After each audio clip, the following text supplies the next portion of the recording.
आज भी कई गांव ऐसे हैं जहां एक दूसरे को अभिवादन करने के लिए राम राम कहते हैं।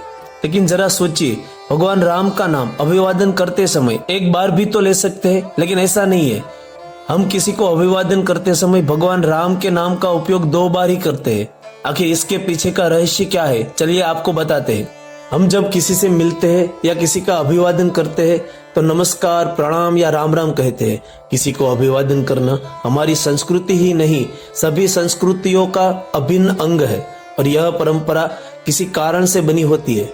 जैसे किसी को राम राम बोलने की परंपरा पुराने समय में गांव हो या शहर, सभी जगह अभिवादन हेतु भगवान राम का नाम लिया जाता था। आज भी कई गांव ऐसे हैं जहां एक दूसरे को अभिवादन करने के लिए राम राम कहते हैं। राम शब्द की उत्पत्ति।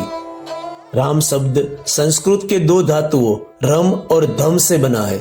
रम का अर्थ है रमना या निहित होना और धम का अर्थ है ब्रह्मांड का खाली स्थान।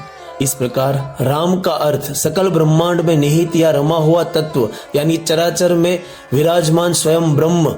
शास्त्रों में लिखा है, रमन्ते योगिनम अस्मिन् सा रामम उच्यते, अर्थात योगी ध्यान में जिस शून्य में रमते हैं उसे राम कहते हैं।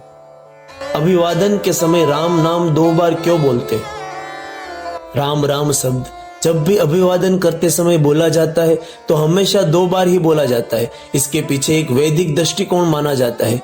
वैदिक दृष्टिकोण के अनुसार पूर्ण ब्रह्म का मात्रिक गुणांक 108 है।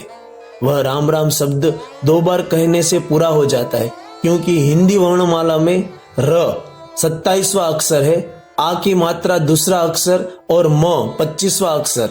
इसलिए सब मिलाकर जो योग बनता है वो है 27 + 2 + 25 अर्थात 54 होते हैं। एक राम का योग 54 हुआ और 2 बार राम राम कहने से 108 हो जाता है, जो पूर्ण ब्रह्म का रोतक है। जब भी हम कोई जाप करते हैं हमें 108 बार जाप करने के लिए कहा जाता है, लेकिन सिर्फ राम राम कह देने से ही पूरी माला का जाप हो जाता है। क्यों है 108 का महत्व? शास्त्रों के अनुसार एक मनुष्य को दिन में 10,800 बार ईश्वर का स्मरण करना चाहिए, लेकिन एक सामान्य मनुष्य के लिए इतना कर पाना संभव नहीं हो पाता है।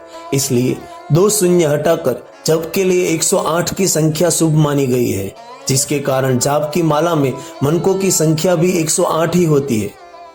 108 का वैज्ञानिक महत्व। यहाँ हम अगर वैज्ञानिक तथ्य से बात करें तो 108 मनके की माला और सूर्य की कलाओं का एक दूसरे से संबंध माना गया है। वैज्ञानिक तथ्य के अनुसार एक वर्ष में सूर्य 2,16,000 कलाएं बदलता है। इसमें वह 6 मास उत्तरायण रहता है और 6 माह दक्षिणायन रहता है। इस तरह से 6 माह में सूर्य की कलाएं 1,08,000 बार बदलती है। इसी तरह से अंत के 3 शून्य को अगर हटा दिया जाए तो 108 की संख्या बचती है। राम शब्द के संदर्भ में स्वयं गोस्वामी तुलसीदास जी ने लिखा है, करो कहाँ लगी नाम बढ़ाई, राम न सकही नाम गुण गाई।